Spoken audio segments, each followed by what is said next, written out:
Hi, this is Will Hawkins, and this is Hotel Americana.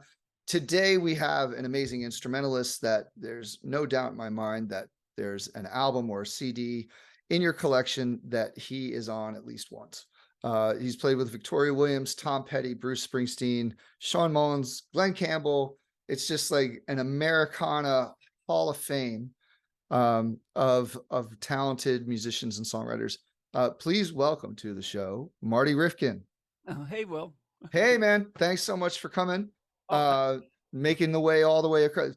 The thing is that we actually live probably about a mile from each other, right. and, and yet we're Get in the still. mics. I'll yell. So for those of our audience that are still like learning about the work that you've done, um, maybe you can kind of just give us a couple of the highlights that people might know you from. Um, I back in, I guess things started rolling for me, kind of in the 90s. I ended up working with Tom Petty on his Wildflowers record. And right after that, I ended up with Bruce on Ghost of Tom Joad. And uh, both, I guess that's kind of his Americana album, if we want to keep this Americana centric. Prior to that, I've been working with all the Americana people.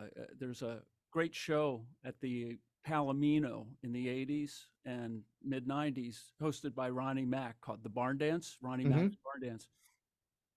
Everybody, Jim Lauderdale, Buddy Miller, Lucinda, Rosie Flores, James Infeld, Dave Alvin, the Blasters, just everybody who was an Americana at that time. Dale Watson, that was the place. And Victoria, William, Yeah. who I ended up playing with. Um, and so it was kind of a fertile time, but it was under the radar. And this is just so awesome that all of that under the radar is now over the radar. It certainly is, On the radar. and it's also how we've started to see how music genres have changed, where a lot of what we call Americana now, 25 years ago, would have considered rock and roll, or in some cases, country. Yep. But now we're hearing it. Tom Petty from Wildflowers on, it was like really very much an Americana artist. But even with the Heartbreakers, I mean, there was some twang in that Jacksonville sound that they had. Absolutely. Yeah, the Gainesville sound that they had. So just before working with Petty on Wildflowers, like within the years leading up to that, what were you doing at that point? Who were you playing with? Was that the Palomino years? That was the Palomino years. Well, in the early 80s, LA got hit with that whole urban cowboy craze, which could have been everywhere, but it was giant out here. I mean, probably 2 blocks from wherever it is you live, there was a club playing, pop country of that era, uh, urban cowboy stuff. Yeah. And so, as a steel player, and I played a bunch of other instruments, I was a journeyman. I got to play with every band in town, which was great because, there would be bands and then they would have the steel for these nights and this and that. And I was playing 7 nights a week, Wow. getting to learn, what everybody did. And those were the days of, long sets. You play 5 sets a night. So you become fearless. You learn so much about everything that it's not that precious. And my attitude was always, it's always about the front person, the guest or the band that I was playing with that night and whatever. So it was a great lesson. And at the same time, I was working on staff and teaching at McCabe's Guitar Shop. No way. Yeah, That's all through great. the 80s until mid 90s. So, I'd work there during the day, 10 a.m., get off at 5. I'd have my Yeah. hour lunch at 5, which means I went home, got in my car, loaded up my gear, drove to a gig, and I did that 7 nights a week, and I was at the store 6 days a week. Wow. Crazy. Are you originally from Los Angeles? No, Where you Baltimore. from Baltimore? Yeah. So when did you make your move out here? I came out here in '78. Wow. It was kind of cool. I lived in my van for a year. Back in those days, kind of the post hippie, live in your van thing. It was awesome. I joined the Y in Santa Monica, so I could shower every day and park up on the bluffs, and it was a great time. How did you come to play pedal steel? Like, was that the first instrument that you started playing, or did you evolve to that? I evolved to that, and it's funny because what I was originally played couldn't have been more opposite. I came out because I was a bass player, and I had always loved steel. And when I was, back east in the bands, I remember I got a steel once for about a week. It was really confusing to me, but it was also like, I know you're a bass player, you're a bass player, and so uh, I kind of, got rid of it right away. But when I moved out here, I got a dobro. Um, And I learned right away that if you're a bass player and you come in and you meet a band and you sit in, you can only sit in for a song or two, and the poor bass player has to get off the stage Yeah, while you do it. That's just not cool, make them have to get off while I got on. So then I thought, well, with something like the dobro or steel guitar, I can be an add on. right. And I knew that if I could be an add on, the more hours I'd play it, the more I'd be able to learn it. So that's what I did. And when you go from the dobro to the pedal steel, is that a hard transition, or are they pretty similar? Um, it can be hard. It can be easier than if you never played dobro. The one thing that dobro taught me that I understood that was something that was going to resonate with me is being able to see tunings. Okay, As soon as the dobro, which was a different kind of thing than bass, because bass, you're right on you got your downbeats, or you're the bulk of the chord and whatever. Whereas something like a dobro or a steel, you're reacting to right. whatever is going on around you. And I could see the tuning, and I could see for that reaction where my puzzle was that I could move to. And so it probably made it easier because I wasn't that concerned with finger picks and bars because I already Right. had that under my belt. Yeah. And at what point did pedal steel become your main instrument, or at least when people started recognizing you as for your pedal steel playing? Um, well, maybe the dobro really did help because the first week I got a steel, I got a gig.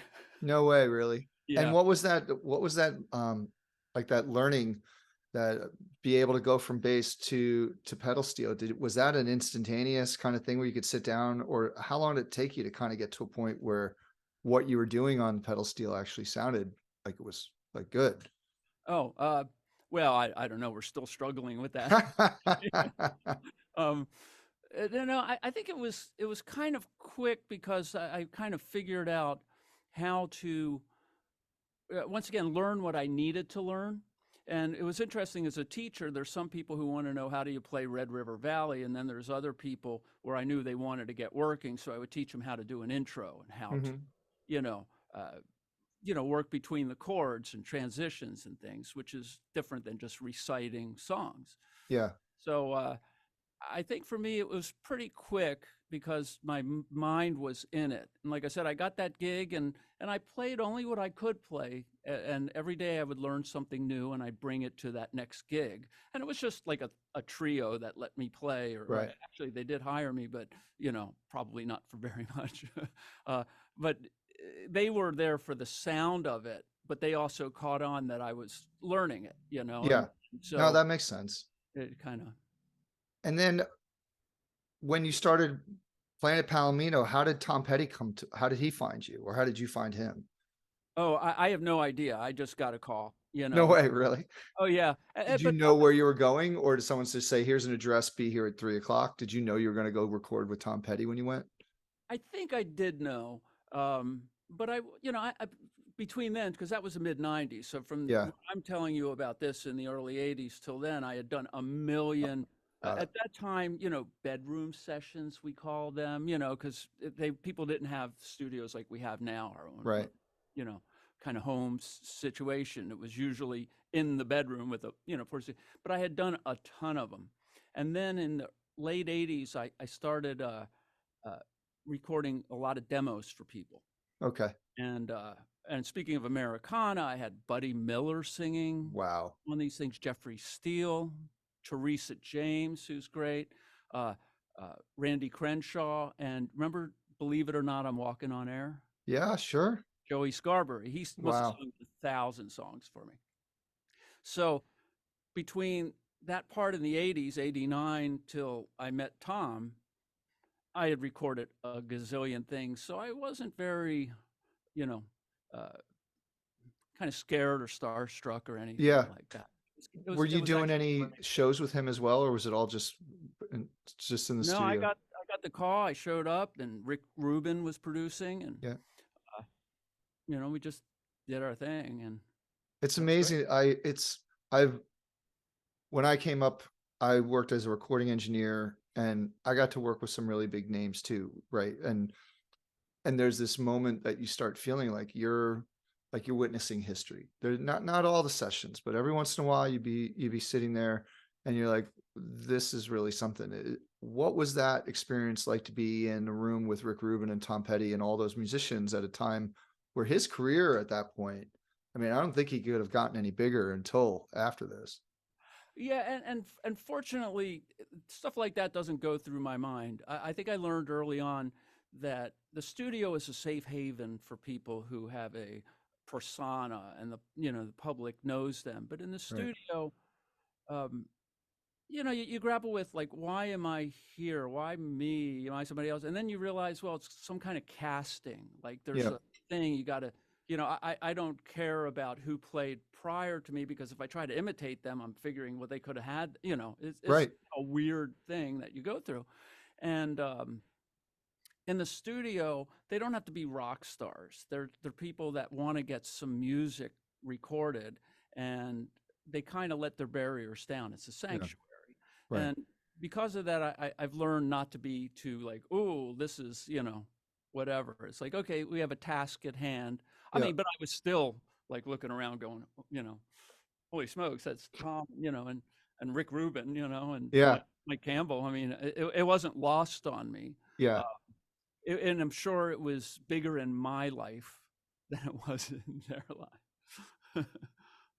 You can imagine, but it was still, there were a lot of fun things that happened during that.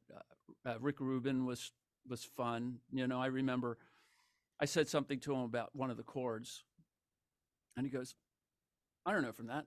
He goes, "First part of the song," and he points to the low end of my scale. He goes, "Start there. When it gets exciting, go up." I'm like, okay. That's producing. It Well, is. It's like, to me, it is. I love yeah. producers like that. But prior to that, producers had always been a little more hands-on, and a lot of stuff I'll do, if it was a composer, it becomes very, as very. Right. And then later on, working with him and Chuck Plotkin and Julian Raymond and Patrick Leonard and some of these producers, you find that they're not like, make sure you play the E on the F major 7 chord. Right. They don't talk like that. And then you evolve from there, goes to Tom Joad and those Seeger sessions. I mean, that must the musicianship behind that project was incredible. What was that experience like for you to be involved in the Seeger sessions and to tour with him like that?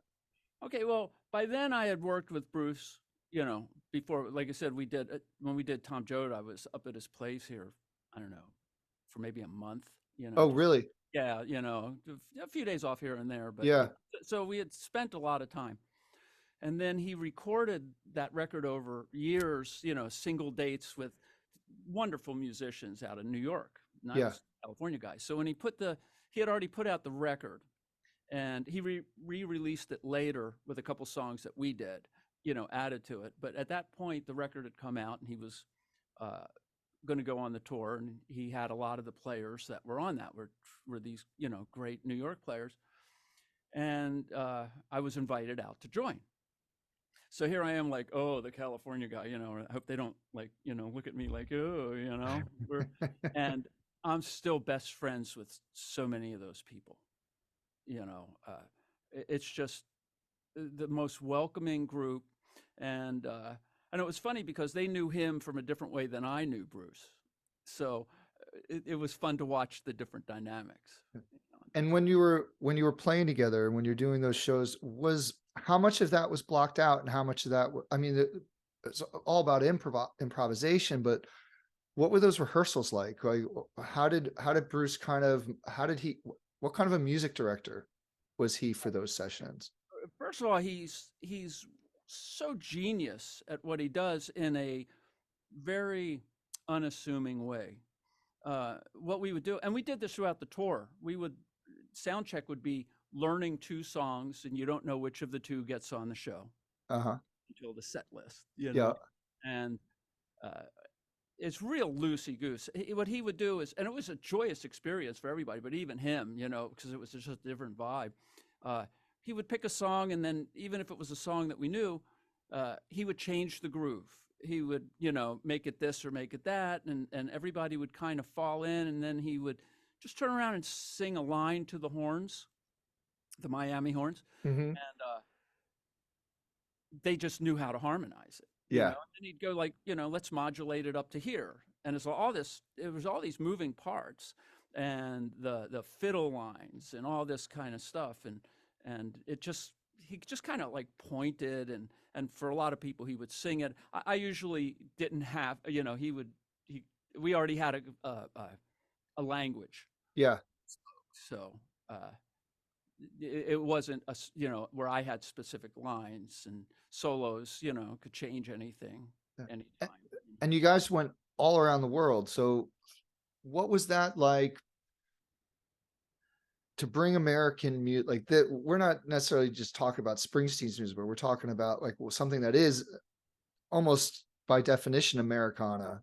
And it says, Yeah. what was it like presenting those songs to audiences around the country that maybe hadn't heard them before or didn't know what to expect with Springsteen coming on? And then all of a sudden you guys show up and it's very different than what people had come to know from him. Right. We're doing Erie Canal, you know, the stuff that, Yeah. um, and even his songs would be radically changed. You know what? The European crowds went crazy. They just loved it. They sang along, whether they understood the words. You know, they must have already heard the records or watched, you know, videos, YouTubes and stuff of the shows. Right. And it was just a big love fest in these arenas that were just, you know, you could tell that they understood it was Americana. It Yeah. wasn't, nothing was dressed up differently than how those songs should have been dressed up, you know. And in Italy, we would end a song and then we'd have to wait for them to finish singing the chorus afterwards. They'd put in an extra chorus, you know, and they're easy songs to sing. So that was, Yeah. you know, great. I remember when we did Jazz Fest in New Orleans right after the hurricane, maybe 6 months. It was an amazing thing. And I remember we did like Jacob's Ladder, and Bruce just did another chorus, you know, until, you know, there's 70,000 people, you know, 35, 40, 50, you know, might have been really interested, but then you have other people that are there just to do whatever. And he just did it over and over until he got everybody there to join in, I you mean, know. that's you say the words, the numbers, 70,000 people, like you're playing in front of 70,000 people. It's incredible. What do you remember the first time you played to a stadium audience that big? You know, years ago, there used to be, and it was, maybe they called it Country Fest. It might have Hmm. been called Country Fest in the, must have been the 80s, I think. Maybe it was the 90s at Highland Grounds. And I heard that there were 90,000 people there. The thing with 70,000, 90,000 people, you don't notice that. It's just Really? too big. You know, Yeah. it really is not that, um, you know, playing McCabe's is much more like, ooh, they can tell how hard or, you know, or soft I play the string. Sure. Ah, but you It's a know, lot less forgiving in a room like that, you know. exactly, exactly.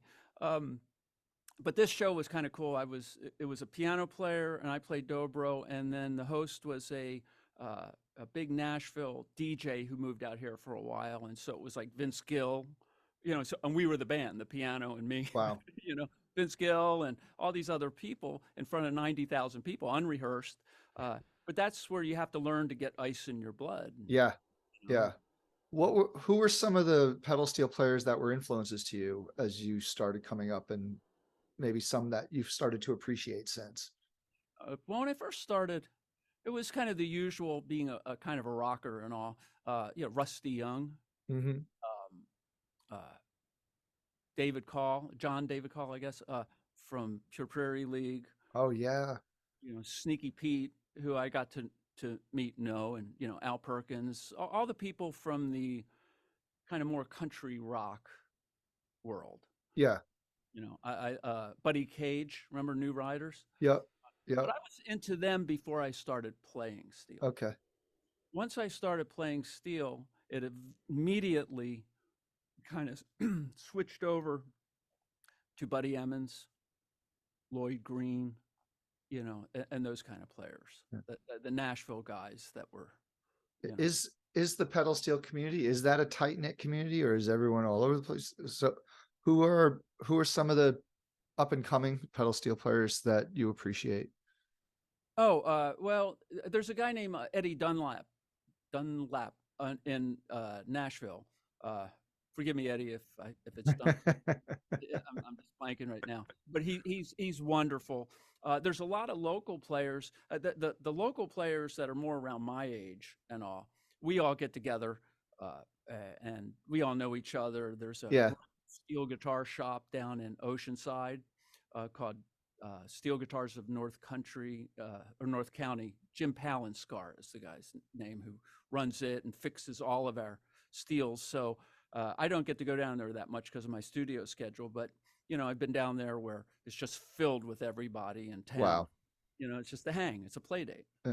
Why do you think Americana music has become as popular as it is now? Like, why now? And like, where did that evolution come from?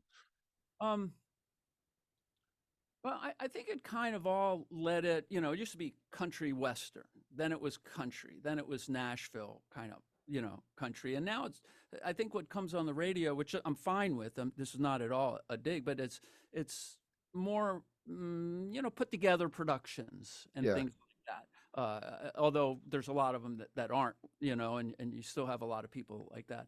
So I think there was a place, country western kind of had to go into bars. The 90s country kind of had nowhere to go. And so I think they started to go, where can I, what can I do? While the Americana people knew, well, we weren't going to be big anyway. Let's just keep our community. Yeah. And then they've actually welcomed, I mean, George Strait is on the Americana Awards and stuff like that. Right. So they've kind of opened up and welcomed some of those the 90s and early 2000 country artists because they really didn't have any place to go because the radio was now this other thing, that they have today.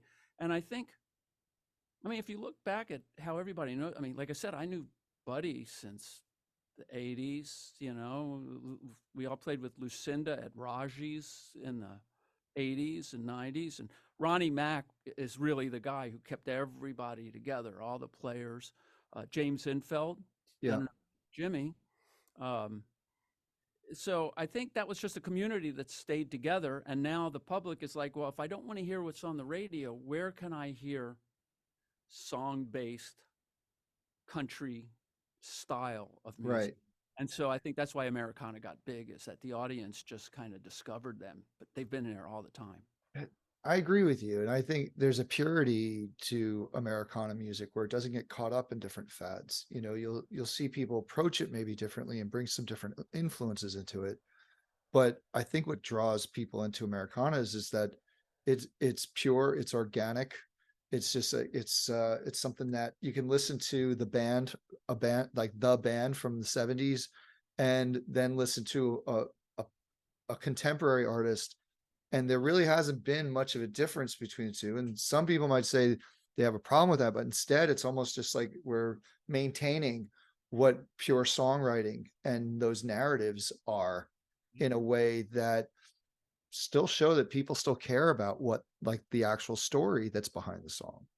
Well, and that's the part that's maybe changed a little bit in a great way. I mean, it's the sound of Americana, which is kind of very truthful. I know I get a lot of sessions when a lot of artists, if you notice a lot of the artists I play with, it's usually when things are toned down a bit Mm. and they're looking for something to accent the wisdom of the line that they're singing. And steel is a great vehicle, and it's just one of those things where it's evocative and it can show an emotion of a line that the singer sings. And so where it's evolved today is what the stories are. Yeah, right. And I think there's something that's kind of opened up as well is is what people are writing about. And there's That's what I mean. and yeah, and it's and welcoming in, say, like the LGBTQ community. Like there's American artists that are going, and I love when they do this. It's like they build bridges to different communities, because maybe in other aspects of country there's a sense of exclusion, and I think with Americana, I think there's a sense of inclusion that you don't find in a lot of other types of music. Like we're not talking about dance music. I'm talking about like there's no exclusion in Americana. It's just like, hey, we're all part of this. We're all family. We're all getting through something. And the topics of these songs are starting to be more about those journeys through those tough places. 100%. Oh, look at Bonnie Raitt. Yeah. Yeah. I mean, of all the music that's out there, that resonated because it was heartfelt, and she did it purely Americana sounding. I mean, it's she was probably one of the people that helped bring that. Certainly John Prine, Townes Van Zandt, and the Yeah. whole. I mean, that's all the same. But that's what that's exactly. I agree 1,000,000%. It's what they're writing about. Yeah.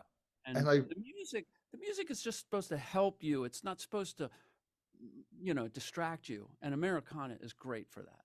no, I agree. And artists like Brandy Carlisle, like really, really bring that to the forefront. And it's really truly about wearing their heart on their sleeves in a way that it draws in the different communities, and people feel that they're a part of what we're all trying to do together.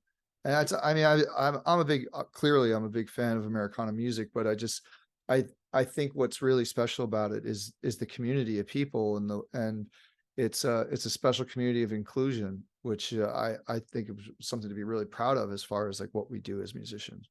Yeah, yeah, I think so. And everybody is, uh, yeah, when everybody's together, it's just nice.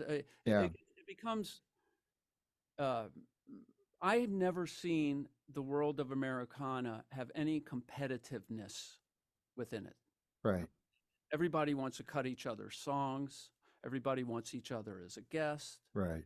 It just doesn't have, not saying other music does, but it can happen. Yeah. No, it does. What are some of the projects that you have coming up or you're working on now? Every day I have at my studio, there's somebody different who we're working on. Like you're going to be coming in. Yeah. So, I can't wait for that. We're going to have a ball. There's some stuff I produce. There's some stuff I play on before we talked right now. Earlier today, I had to do some steel tracks for somebody in Norway. But here at my studio, I work with different local artists and people further. Too many to name, but there's some like Andy Hill and Renee Safier, who are great. They're in the South Bay. Andy and Renee, they do a Dylan Fest. Oh, okay. Cool. Which is kind of great. 60 songs, 30 artists. I mean, 30 musicians. It's a great thing. A fellow named J.C. Miller, who kind of does soundtrack cinematic Americana, Uh-huh. and just people like that. I'm sure I'm leaving people out, and it'll be terrible. you know. Well, what an amazing job to have. I mean, I would imagine that people leave your studio feeling really good about the work that they've done with you. But then there's also this feeling of like hope, and like that what we just did today, more people are going to hear. And it's just like you get to send people out back out into the world in a situation better than what they came into your studio with. It's really an amazing way to make a living. Well, it's amazing for me. I get touched. I still, you know, uh, we always had a joke in my family that when my kids were young, we would go around the table. You say, "How was school today?" "I don't know, school." So we'd say, "Okay, what was the worst part of your day? And then what is the best part of your day? You know, they're happy to tell the worst part of their day. You know, everybody is. Yeah. So then, okay, so we're going to balance it out. Now that we got that out, what's the best part of your day? So we would go around, and when it got to me, I would say, you know, the worst part of my day was whatever, you know, and then they would go, and we know the best part of your day is 3 o'clock in the afternoon when the song comes together, and everybody looks at each other and goes, wow, you know, this didn't exist in the morning, you know. Yeah. So I'm still taken with that. It's it's a blessing to be able to do this, and the people that come in, you got to love because they chose to come in. You Yeah. know, chose to do their music. So we're already of like mind. I man, you said something about like how it wasn't there in the morning, and there's something about like pulling things out of the ether, that weren't there, and then not only are they there, but then they get played on the radio, or they become the fabric or the soundtrack of people's lives. It's just like, and they get married to that, they fall in love to that, their heart is broken. Like it's really something magical. Oh, Uh, you- I agree. And it can really be kind of touched. My son does a lot of music. I mix his stuff here too, and when it goes out and he gets up, you know, on those YouTube videos, I read what people say in the comments, and it's just so touching. You know, it's a lot of relationship kind of stuff. yeah, Quick plug is he goes by Pink Sock, you know, with the $sign for the S. It's kind of this romantic, younger, you know, kind of but moving beat thing. But behind it all, it's kind of uh, this thing that couples can latch onto, and uh, and then just reading how it touches people, because you know when we're playing, we don't see that. You as an right, artist probably do, but you know us as players, we're on to the next song. right. It And happens to I mean, it's when people come up and they quote your song, or like you'll get emails, or again, see posts on YouTube. I mean, it's not that the words aren't throwaways, but like there a lot of times there are experiences. So we're just sharing an emotion, or sharing an experience, and then someone on the other side of the world, that helps them through something. Or and I've learned to write in a way that can be a little bit more abstract, where other people can take ownership of the lyrics, where it's not just so specific of a storytell that it's almost like seeing like a scary movie the second time. When the guy jumps out of the closet, right?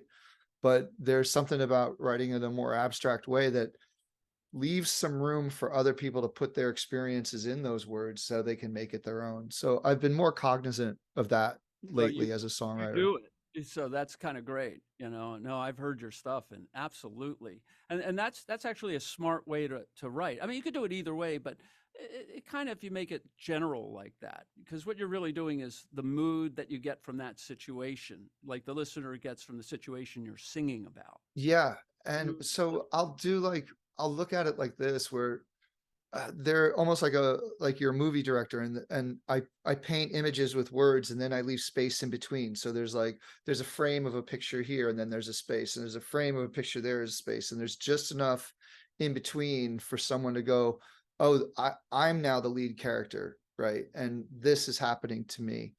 Where it's not so much that it's ubiquitous, it's more just like you can be very specific about some things, but then there's other ways of being able to just leave that room for someone to sit in your seat and let it feel as if they're the ones experiencing it. Right, But right. it's an ongoing Yeah, it's an ongoing craft, right? I'm constantly trying to find new ways to tell these stories, where it pushes me as a songwriter, but also draws different people in a different way. right. But no, Yeah, you have to. When you're specific, which is great, people go, "I've gone through something similar to that." yeah, When you're less specific, they go, "Oh man, that's me." yeah, yeah, And they're both worthy. It's, you yeah. know, you can't have every song one way and every song the other way, you No. know, 'cause then it's, well, that's kind of great. Yeah. Well, thank you so much for being a part of the show today. I'm a big fan. I can't wait to get in the studio with you. Can't wait. Uh, but thank you so much for being a part of this. Absolutely my pleasure. This has been Will Hawkins, and this is Hotel Americana, and we will see you at the next show. Thanks.